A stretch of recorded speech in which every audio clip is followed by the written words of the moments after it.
Yeah, I'm actually having to wipe this thing down just because the Galaxy Note 10 Plus and the Note 10 are fingerprint magnets. And yes, this is a review for the Galaxy Note 10. Let's run the intro.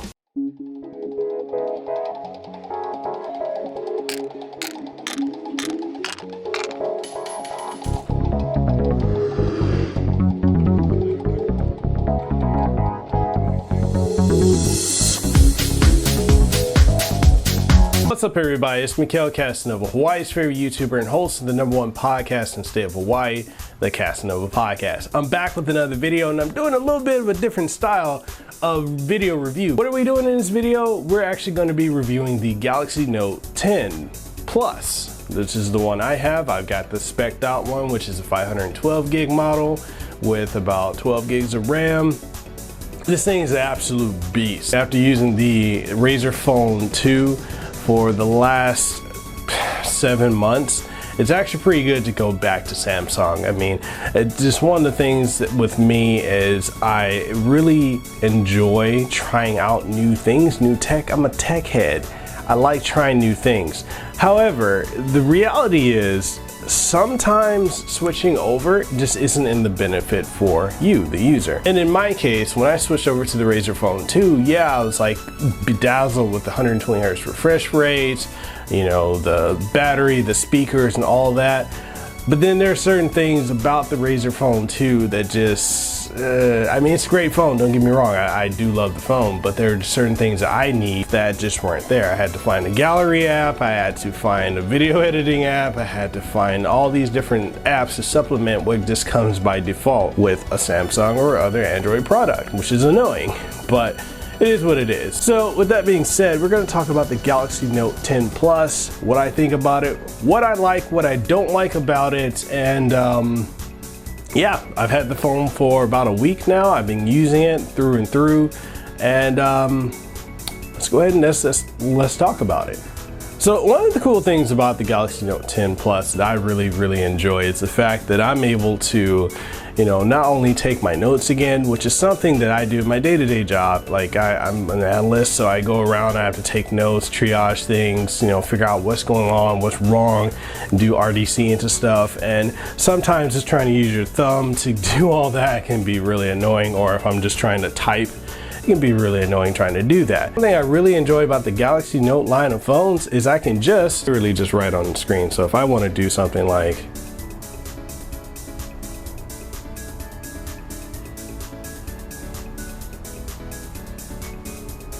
in my horrible handwriting here, I can literally do that because, you know, this is in screen off mode, and if I want to erase it, I can easily erase it just like that. Now, some of the other things that I'm really gonna have to talk about is this beautiful display. Now, when you get it coming out of the box, by default, it's gonna run at about a 1080 resolution, not at the 1440p that you can push it up to, which is fine, but it's just for the sake of conserving battery life. And running it at that higher display setting, unfortunately, would drain the battery. And so what I've been doing now is I've actually, when I got it out of the box, I just ran it up because this has this is one of the biggest batteries that's in a phone, period. And I know a lot of you might be wondering, like, Mekel, okay, you got the highest end one. Why did you get that? Why did you get the one that's got like 512 gigs? Are you really going to be storing that much? I think that question is the same as saying, why did I get the iPhone 10 that had about 256 gigs of storage? I take a lot of pictures, I take a lot of videos, and sometimes when my camera isn't working, I use my camera on my phone to record videos like I'm kind of doing now with my main camera here and my secondary camera here. So that's basically one of the main reasons why I wanted to be able to have storage, because I mean, I might do content creation on the go. I mean, there's an app which is by Adobe, which is Adobe Rush, which means I could probably do a full video edit. May not be to the level of using Adobe Premiere or Final Cut Pro, but at the same time, it's still something that I can look forward to utilizing. And it's just something that I find to, you know, be able to do video editing on an Android phone to be a lot easier than trying to do it on an iPhone. No offense to you iPhone users out there, I'm an iPhone user myself. I'm just saying that it's not exactly easy to edit video on the go like that. Just saying. But I have that functionality to be able to do that. Now, some of the other things that I really like that are new this time around are the ability to use the S Pen to do air gestures. And I know a lot of people have been making fun of that, saying it's a gimmick, they'll never use it, they don't see any benefit to it. I think it's freaking cool, to be completely honest, with showing people what you can do with the air gestures. I mean, both in the camera app and in many other apps as well. I think it's a neat thing, and I think the people saying it's a gimmick, maybe they got too much tech to use, I don't know. I think it's cool. I've never used anything like that, and I think it's something that I definitely will see uses for. I mean, think of it like this. I could be in the middle of getting ready to record something or getting ready to take a picture and say that I'm recording and I want to be able to quickly flip the camera to face me and then flip it to go back and just point at the person that I'm talking to or the item that I'm reviewing. With this, I could just literally, and I mean, it's super simple. I'll show you guys. Literally, I'm taking this and I am pressing and holding the button here, and then I just flick it up to, rotate the camera or swap the camera from front to back.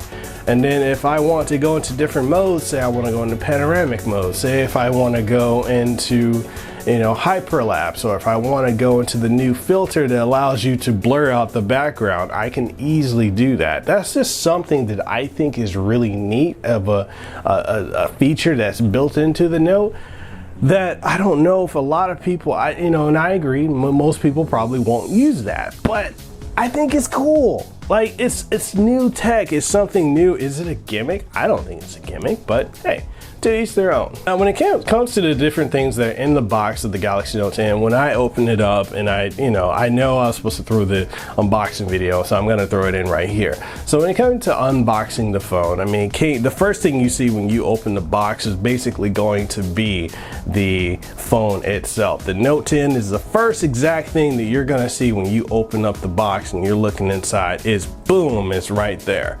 And with it being the first thing you see, it's just, you can't get around picking it up and playing with it. You're like, whoa, that's freaking awesome. So you just pull it out, then you hold it. And the thing is, compared to the Note 8, the Galaxy Note 10 Plus is actually a lot lighter than the Note 8. I can't really compare it to the Note 9 because I didn't have the Note 9, but compared to the Note 8 and especially compared to the Razer Phone 2, it's significantly lighter, and I dig it. This is a solid, it feels solid in the hand, it feels good in the hand. Shout out to Flossie Carter.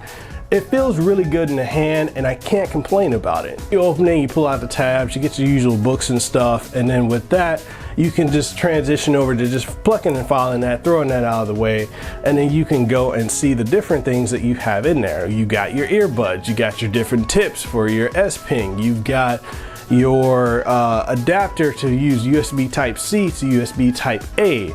You've got all the different things that are in the box that really get you going. There isn't a headphone to 3.5mm port that's in the box. There's no adapter for that, kind of like the Razer Phone 2 came with. But you could cheaply and easily get those if you're still using analog headsets. And look, I'm an audiophile. I use those types of headsets all the time. I got my EKGs, I got my V-Modas. I understand the struggle. So if you're trying to still utilize that, you can easily get one off of Amazon for about 10 bucks. You can get one that's got like a Type-C and it's got the 3.5 so that way you can plug and charge your phone at the same time you're listening. Is it a little cumbersome? Yes, but it is what it is. But at least they throw in some Type-C AKG headphones in the box, which are dope sounding. I was listening to some music and some podcasts using those, and they sound phenomenal. As far as performance and battery life, a lot of people are asking about the Samsung sluggishness, the Samsung slowdown. Is there any of that with the Note 10 Plus? And quite honestly, no. In the week that I've been using it, I put it through its pace. I played various games from Tekken to Garo Mark of the Wolves to PUBG. I know it's kind of rudimentary to talk about playing PUBG or Fortnite on your smartphone. If you're a tech reviewer, almost everyone's talking about doing that, or that's the gaming go-to example that they use. Yeah, I tried it just because, people are gonna ask me, oh, well, how does Fortnite play on it? And I'm like, yeah, I don't give really two craps about Fortnite, but I'm gonna play it anyway. So, you know, I tried that. I tried Jugalia Law, tried Fate Go, and I tried a bunch of other games too, you know, especially the Dr. Mario, which I really enjoyed that. And it just worked out, you know, there's no slowdown, no sluggishness, you know. Is it noticeable going from the 120 hertz refresh rate that I had on my Razer Phone 2 over to the 60 hertz that the Galaxy Note 10 Plus has? It is noticeable. It is a noticeable difference, but it's not enough to keep me from enjoying this phone and how great it is. I mean, honestly, I'm fine with it. It doesn't really bother me, but you know, I can understand how for some people it would be a deterrent for them for using it, but for me, I just don't have that issue at all. I don't. Performance is solid on it. All my work apps work perfectly fine. I use a lot of Citrix applications, run buttery smooth. RDC is really great on it. The antennas, I've had no issues with connectivity. You know, out here in Hawaii, we don't have 5G. We've got 4G LTE and connectivity. What's actually funny is some of the places I would go at my job, I would get there just straight dead spots. Like with my iPhone or with my Razer Phone 2, I would just completely lose connection. But utilizing the Note 10 Plus, I think the antennas are a lot better in it, because where instead of me going and getting no bars, I literally get 1 bar or 2 bars and I'm still connected. So that's a plus. So with all that being said, you know, how's the audio on it? Audio on this thing is a beast. It's very loud. It's not quite as loud as the Razer Phone 2 because it doesn't have the front firing speakers the way that does, but it is still a beast when it comes to audio performance. I really enjoyed it. I really enjoyed how loud it is, and I play, you know, eclectic style of music. I like rock, I like jazz, alternative, hip hop. You know, I play just about anything, especially a lot of retro. If any of you really know me, you know I love retro gaming music. So Mega Man, or, you know, as I got the SNES Classic running in the background here, you know, Castlevania music and all that. Like, I like playing those type of music because they get me pumped, especially if I'm in a gym and I'm banging and clanging. You know, it just gets me going. Everything sounds good on here. Music sounds good. Video looks crisp, no matter whether it's YouTube, Hulu, Netflix, videos I've stored on here.